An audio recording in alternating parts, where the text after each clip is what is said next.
Kamusta, Aries? Welcome to Like a Tarot. Alamin natin kung ano ang gustong ipaalam ng spirit guide mo sa iyo gamit itong mystical cards. 5 cards ang kukunin natin. Paalala para sa mga bagong viewers na ang reading na ito ay timeless reading, general reading, anuman ang edad mo or gender mo. Kunin mo lang kung ano yung akma sa sitwasyon mo. At saka ikaw na rin magpalit kung si person mo ba ito or ikaw. At ito ang start ng 1 week reading mo.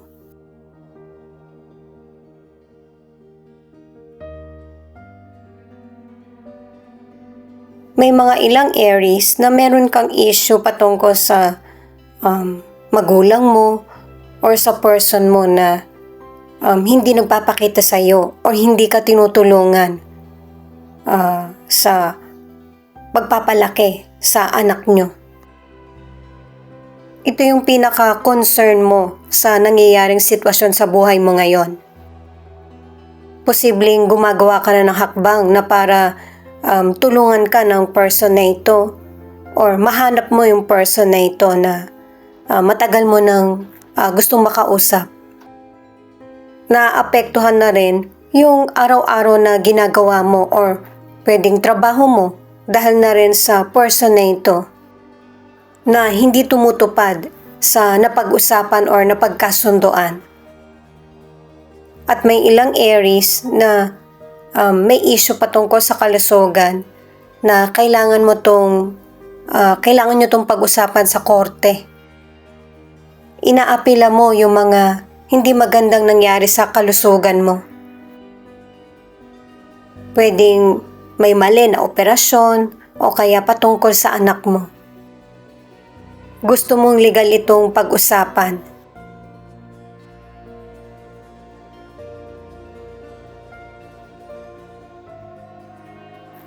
May ilan na humihingi ka ng tulong sa mas nakakataas na para mabigyan pansin yung problema mo.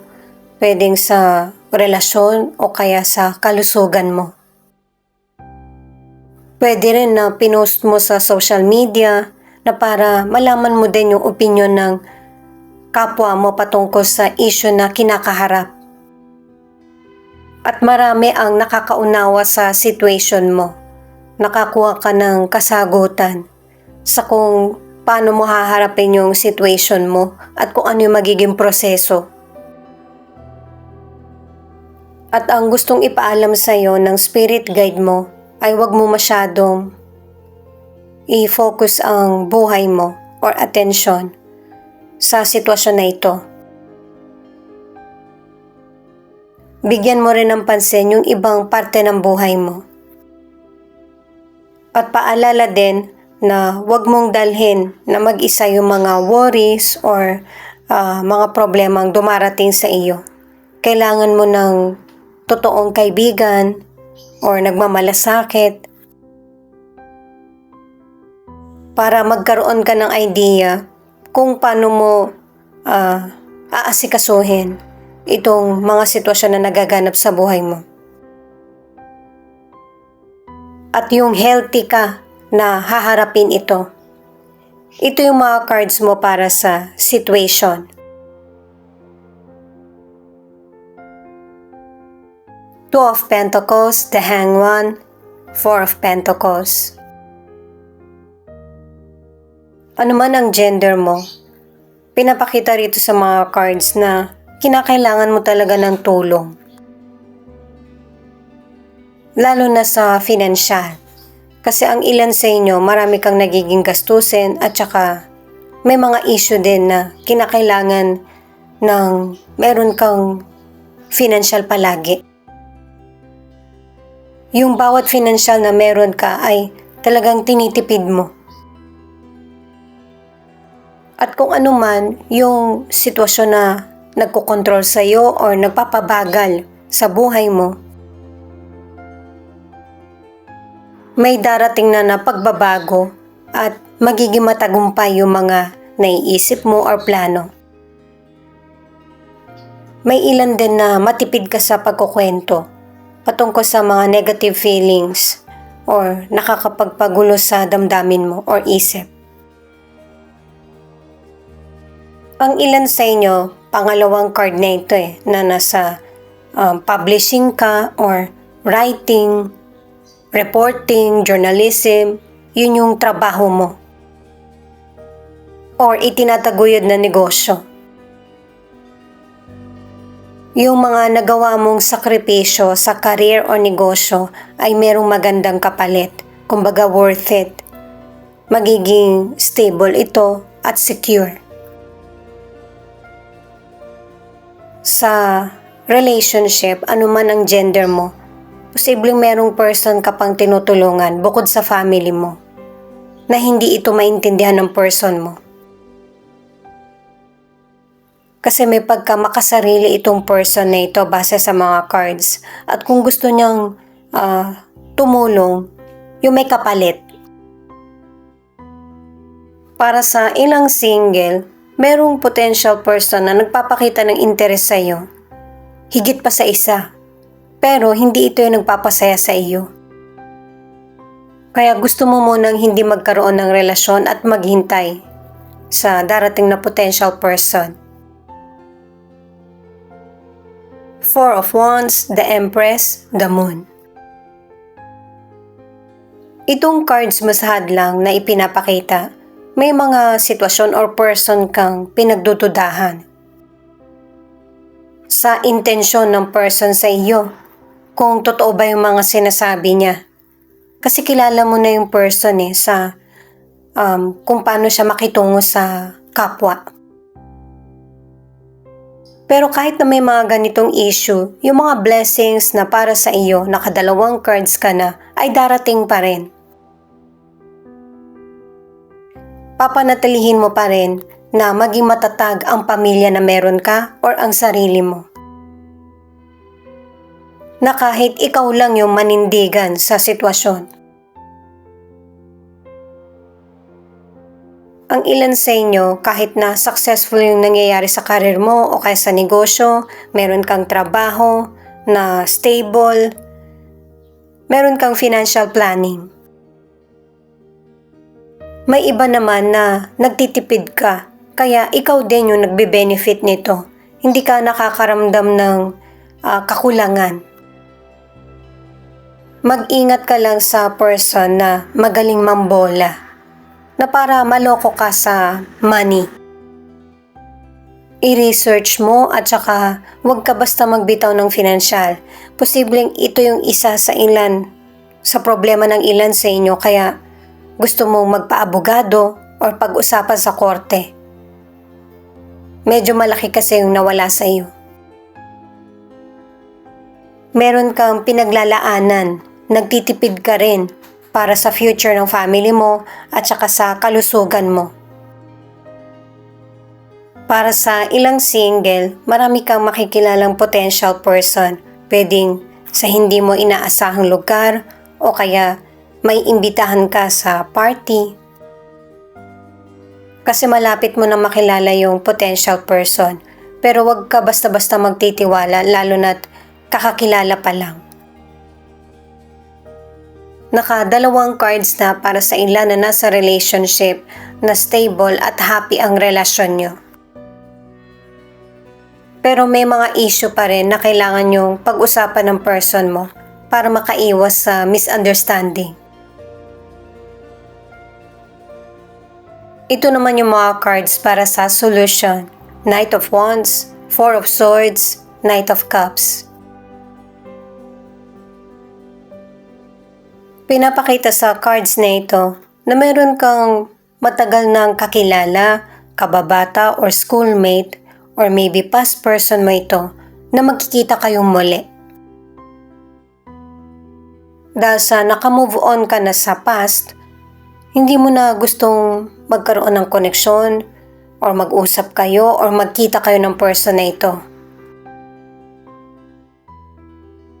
Pero hindi mo pa rin maiwasan na maalala yung mga nagawa niyang pagkakamali sa iyo. At yung nararamdaman mo ay trauma. Yun yung naging dulot sa iyo, hindi yung galit. Itong person na ito yung naging dahilan kaya naging unstable yung buhay mo. Hindi ka nakapag-focus or naapektuhan din yung kalusugan mo. Para sa kalusugan, pinag-iingat ka ng mga cards na huwag mong hayaan na masugatan ka, ma-injured. Ingatan na hindi ka kumikilos ng mabilis. Kasi yung pagkakamali, pwede kang hindi makapasok sa trabaho mo or ma-ospital. Ano man ang maging health issues mo ay merong recovery or tumatalab sa'yo kung ano yung mga iniinom mo na gamot. Para sa ilang single, hindi mo kailangan katakutan na baka maging single ka na lang habang buhay. Pero meron ka namang katangian na makakapagpa-attract sa potential person. At base sa cards, meron pa ring potential person na darating sa buhay mo. Patuloy na makisocialize yung mga nakakaharap mo at saka yung magkaroon ng maraming kaibigan. Sa relationship naman, posibleng ikaw ito na sinisikap mo na magpatuloy or mag-grow ang relationship nyo.